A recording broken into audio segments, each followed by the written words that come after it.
poursuivre la suite de notre exercice que nous avons commencé. Quand le solide arrive au point C avec une vitesse nulle et continue son mouvement sur CD. Donnez l'expression de la réaction de la piste au point M' en fonction de M, G et θ. Voici la troisième question. Donnez l'expression de la réaction au point M' en fonction de G, M et l'angle alpha. Comment nous allons répondre à cette préoccupation? Comme je disais, on va d'abord appliquer le théorème de l'énergie cinétique pour connaître sa vitesse au point M. Et vous allez comprendre, vous me savoir plus tard, pourquoi on a d'abord utilisé le théorème de l'énergie cinétique pour exprimer la vitesse au point M'. Du fait que la force de frottement soit négligée sur les parcours AB et CD, non seulement que la présence du poids P et de la réaction R. Donc, on va donc représenter la réaction. À partir du point M, la réaction R sortant. C'est la réaction normale. Et le poids P est la verticale du lit, mais descendant. Alors, voici ce que nous allons faire. En appliquant le théorème de l'énergie cinétique entre les points M et C et M', on aura quoi? Le solide quitte en C pour arriver au point M'. Donc, le point M' est le point final et le point C est le point initial. Donc, la variation de l'énergie cinétique nous donne ceci. Nous avons d'abord la variation de l'énergie cinétique entre C et M' qui est égale à quoi? La somme des travaux de toutes les forces extérieures entre C et M. Alors, cette variation donne quoi? L'énergie cinétique au point M' moins l'énergie cinétique au point C égale à quoi? Travail du poids P plus travail de la réaction Rn. Donc, puisque le solide arrive au point C avec une vitesse nulle, ça veut dire que son énergie cinétique au point C est égale à 0. Dans la partie à gauche de notre égalité va tout simplement se réduire à son énergie cinétique au point M qui fait 1 demi de la masse pour la vitesse au point M' au carré qui est égal à quoi? Au travail de son poids P, tout simplement. Car la réaction, le travail de la réaction sur les plans circulaires est égal à 0. Nous avons démontré ça dans la première partie de la vidéo que vous pouvez aller bien sûr pour pouvoir bien comprendre. Donc alors, le poids P. Le poids P, son travail, ça va quoi? Le corps descend toujours. Donc ça va être plus M, G, H'. Le H' ici, c'est la hauteur que le solide a parcouru du point C jusqu'au point M'. Pour pouvoir déterminer cette hauteur, qu'est-ce que j'ai fait?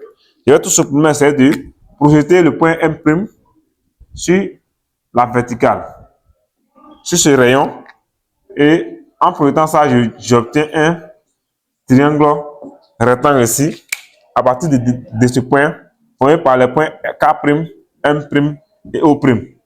Un triangle rectangle en K'. Donc, moi, qu'est-ce que moi je vais déterminer? Je vais tout simplement déterminer cette hauteur. Cette fois-ci, c'est la hauteur qui est ici. H', c'est la distance C, K' que je vais déterminer. Comme c'est la distance C, K' que je vais déterminer, donc qu'est-ce que je vais faire? Je cherchais très bien que on a ici H' qui est égal à C, K' qui est égal à quoi? C, K', ça fait soit CO' moins K'O'. Donc, CO' moins K'O'. Maintenant, CO' représente quoi? Pour le cas de sec, représente tout simplement le rayon R. Donc, c'est-à-dire qu'il y aurait ici H' qui est égal à quoi? À R moins K'O'. Maintenant, K'O', comme lorsque je regarde ici, Dans mon terrain rectangle qui est formé K'O', M', le côté K'M' n'est rien d'autre que un côté adjacent par rapport à l'angle alpha. Et le côté O'M' est représentant mon hypoténuse aussi qui est égal au rayon R. Donc je vais exprimer ce côté-là en fonction de l'angle alpha et le rayon R. Ça fait quoi? Comme c'est un côté adjacent à l'angle alpha, donc ce côté adjacent est égal à tout simplement le produit de l'hypoténuse par le cosinus de l'angle en question. C'est-à-dire K'O' va donner quoi? R qui multiplie le cosinus de l'angle alpha. Tout simplement. Donc, en remplaçant R K'O' dans l'expression de H', je vais avoir ici R moins R cosinus de l'angle alpha. Donc, en factorisant cette expression par R, vous allez obtenir R facteur de 1 moins cosinus alpha. Donc, voici simplement l'expression de la hauteur H'. On va donc remplacer la hauteur H' dans cette égalité et nous allons avoir tout simplement 1 demi de M dans la vitesse au point M' au carré. C'est égal à M G R facteur de 1 moins cosinus de l'angle alpha. On peut donc simplifier les masses M et tirer donc la vitesse au point M', qui serait égal à quoi? La vitesse au point M' se réduit tout simplement à la racine carrée de 2 fois R fois G facteur de 1 moins cosinus de l'angle alpha. Donc voici tout simplement la vitesse au point M'. Une fois que nous avons fini de déterminer la vitesse au point M', on va donc maintenant appliquer le théorème de descente d'inertie pour pouvoir déterminer la valeur de la force de réaction Rn. On va maintenant appliquer le théorème de descente d'inertie pour pouvoir exprimer maintenant la réaction. Mais bon, pour ce faire, on se donne toujours une base dans ce cas de figure. Dans ce cas de figure de plans circulaires, on se donne toujours une base. La base la plus facile à manipuler ici, pour pouvoir faire cette démonstration de façon générale, c'est la base de Fresnel. La base de Fresnel est déterminée par le vecteur tangentiel tau et le vecteur normal petit n. Donc la base, cette base-là a pour origine le point M' en question. Principe de descente d'inertie. La somme des forces extérieures égale à le produit de la masse du système par le vecteur accélération. Alors, dans cette relation, nous avons ici plus que deux fois seulement le poids P plus le vecteur Rn égale à MA. Nous essayons donc de projeter toute cette relation-là, tous ces vecteurs-là dans la base de Fresnel que nous avons déterminée ici.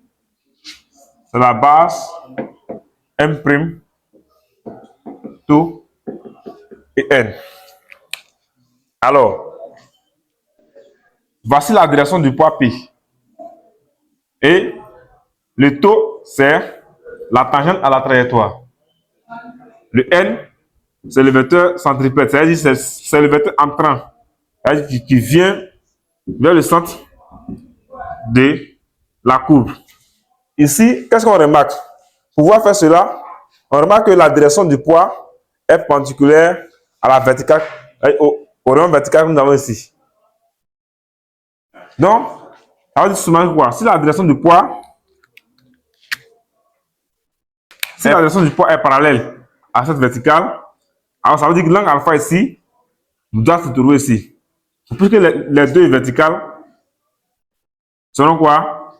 Sont coupées, mais sont traversées par la même droite, O', M'. Donc, les deux angles seront forcément alterne. Donc, l'angle alpha se trouve ici, dans cette base. Donc, une fois que l'angle alpha se trouve ici, dans cette base, j'ai maintenant, tu as fait quoi? À projeter maintenant les vecteurs Rn et le vecteur P, y compris aussi le vecteur accélération dans la base de Fresnel. On sait que dans la base diffractionnelle, le vecteur accélération est égal à l'accélération, la tangentielle taux, suivant la tangentielle, plus l'accélération AN, suivant la normale. Mais ici, puisque la progression de l'accélération se fait suivant le R, c'est-à-dire le A scalaire, ici le vecteur N, va nous donner ici tout simplement quoi? La norme de A, ouais, la norme de A, indice N, multiplié par la norme du vecteur N, qui est un vecteur unitaire, donc qui a pour N norme égale à 1, multiplié par quoi? Le quotient de l'angle formé entre les deux vecteurs. Il faut comprendre que ici, le vecteur accélération ici, si on prend suivant la tangentielle, l'angle ici à former entre les deux vecteurs sera comment? 0 degré. Donc, ça veut dire comme si l'accélération suivant AN égale à AN, qui fait quoi aussi? Qui égale à la vitesse au point en question au carré divisé par le rayon. Et lorsque je présente aussi le poids P suivant la normale, l'angle de projection, c'est l'angle alpha. Donc, le poids P suivant la normale ici, c'est égal à P fois le cosine de l'angle alpha. Donc, P suivant la normale, ça fait ici P fois cosine de l'angle alpha. Il fait quoi? MG cosine de l'angle alpha. La projection aussi de la réaction Rn suivant le vecteur normal, il voit que les deux vecteurs sont comment? Sont collinéaires, mais de sens opposé. Ça veut dire que la réaction là, on a ici moins Rn tout simplement. Donc, je vais remplacer maintenant la projection là dans la relation qui est là, et je vais tout simplement Mg cosine de l'angle alpha moins Rn, c'est égal à M fois la vitesse au point M au carré divisé par le rayon de Courby. C'est la réaction là que je cherche. Donc, je vais tirer donc la relation.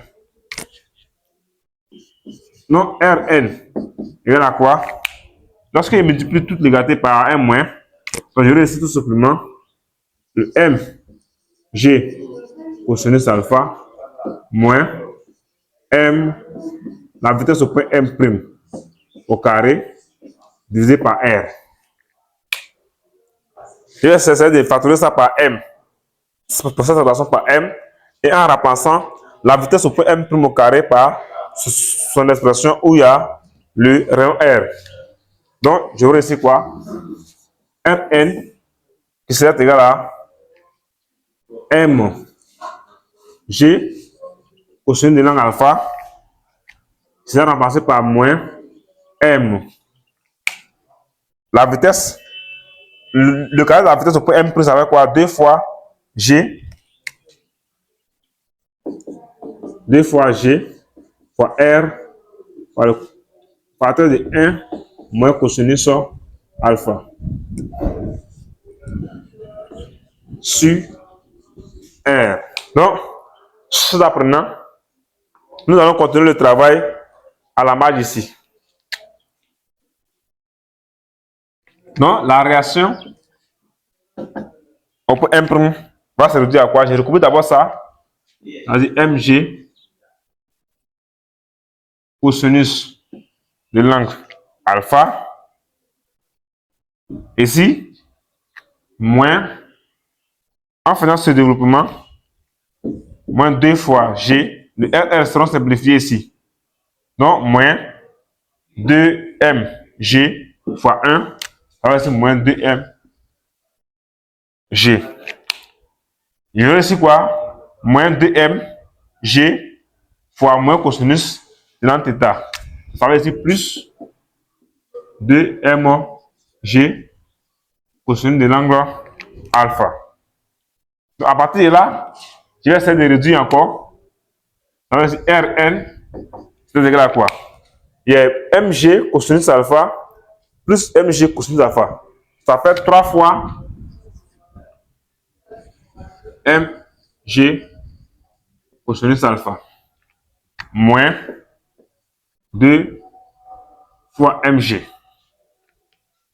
Alors, en mettant le mg en facteur, la réaction au point M' cherché se résume à quoi?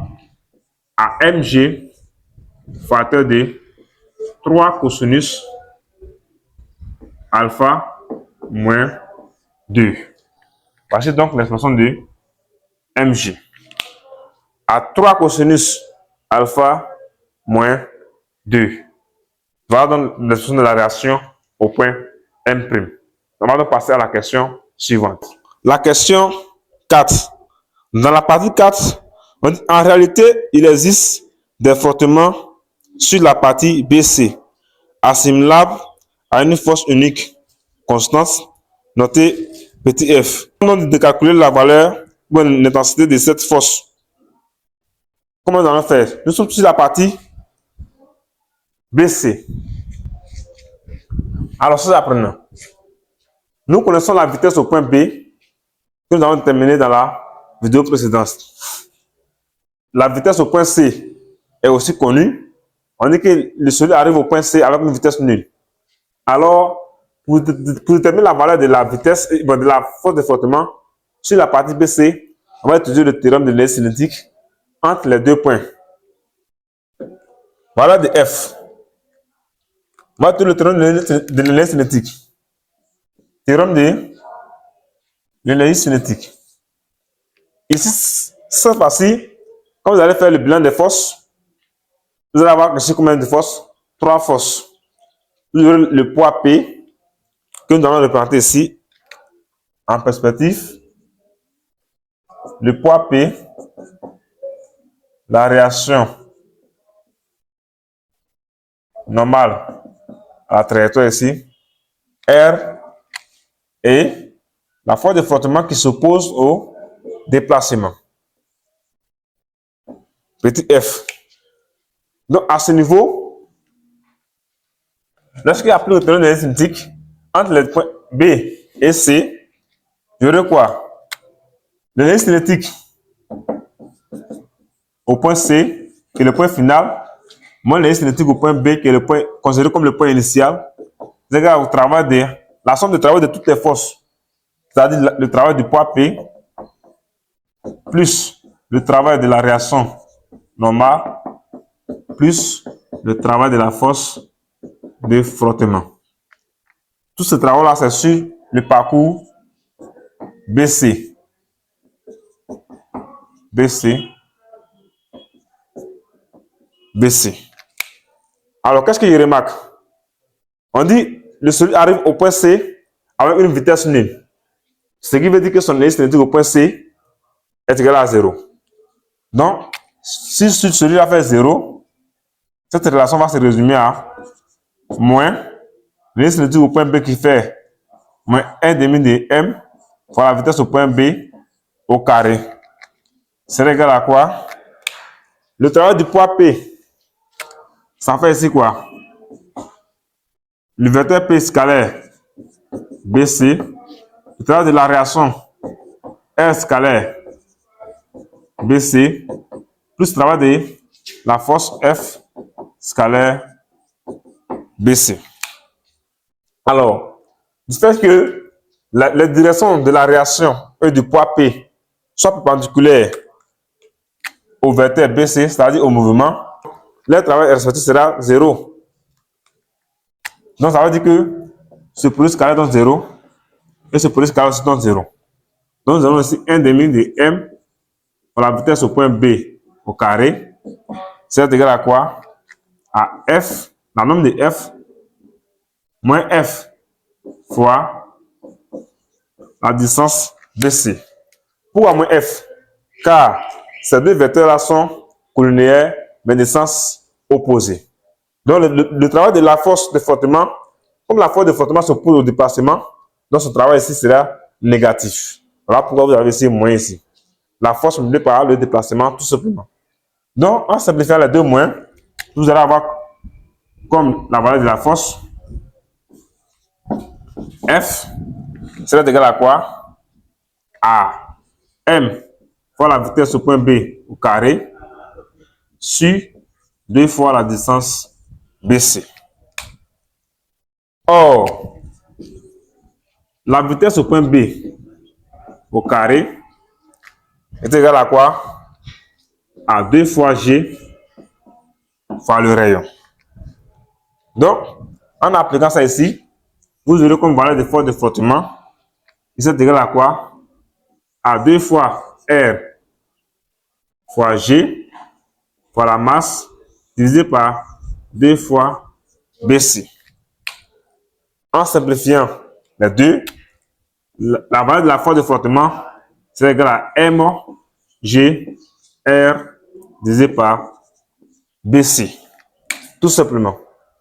Donc, connaissant la valeur de la masse en grammes que vous allez convertir en kilogrammes, le G il fait 10 mètres secondes carré, le rayon R il fait 1,5 mètre et la distance BC qui fait 2 mètres. Donc, si vous remplacez ces différentes expressions par les valeurs, vous allez obtenir la valeur de la force F qui va s'exprimer en Newton, tout simplement. Tout simplement, allons passer maintenant à la question suivante. Donc, chose apprenant, la question suivante est la suivante. C'est la question 5. On dit de démontrer que la valeur de l'angle alpha est égale à 48 degrés. Donc, montrons que alpha est égal à 48 degrés. Donc, c'est la question 5. Mais voici la condition qu'on nous a donnée. Pour montrer qu'alpha est égal à 48 degrés, voilà l'information qu'on nous donne. On nous dit que de démontrer qu'alpha est égal à 48 degrés lorsque le solide quitte en contact avec la puce. Qu'est-ce que ça veut dire physiquement? De façon physique, on dira quoi? On dira que le solide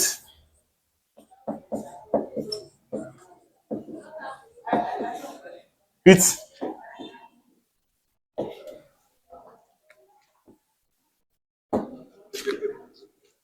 c'est seulement si la réaction de la puce avec le plan incliné, le plan circulaire donne 0. Voici la condition. Dit que le solide n'est plus en contact avec la puce, c'est cette valeur-là équivaut à 0. Donc, si cette valeur-là équivaut à 0, on va donc remplacer la réaction pour M' par son expression et résoudre donc l'équation. Donc, on donne ici M G facteur de 3 cosinus alpha moins 2 égale à 0. Alors, la masse et G sont des grandeurs constantes non nulles, ce qui veut dire que il n'y a seulement que ce seul facteur-là, c'est-à-dire 3 cosinus alpha moins 2 qui est égal à 0. Car M, G sont différents de 0. Alors, une fois qu'il y a ça, c'est mon alpha que je vais tirer. Donc, ce qui va impliquer que mon cosinus, le cosinus alpha, c'est égal à 2 tiers. J'ai le cosinus alpha qui est égal à 2 tiers. Si apprenant, si le cosinus alpha est égal à 2 tiers, je me dis quelle langue dont son cosinus fait 2 tiers. Donc, il tape ma caractéristique scientifique. Alpha est égal à cosinus moins 1 de 2 tiers. Tout simplement. Que nous pouvons calculer à l'aide de la calculatrice scientifique. À l'aide de la calculatrice scientifique, on obtient effectivement notre alpha qui fait 48 degrés. Tout simplement. Donc, maintenant, passer à la question suivante.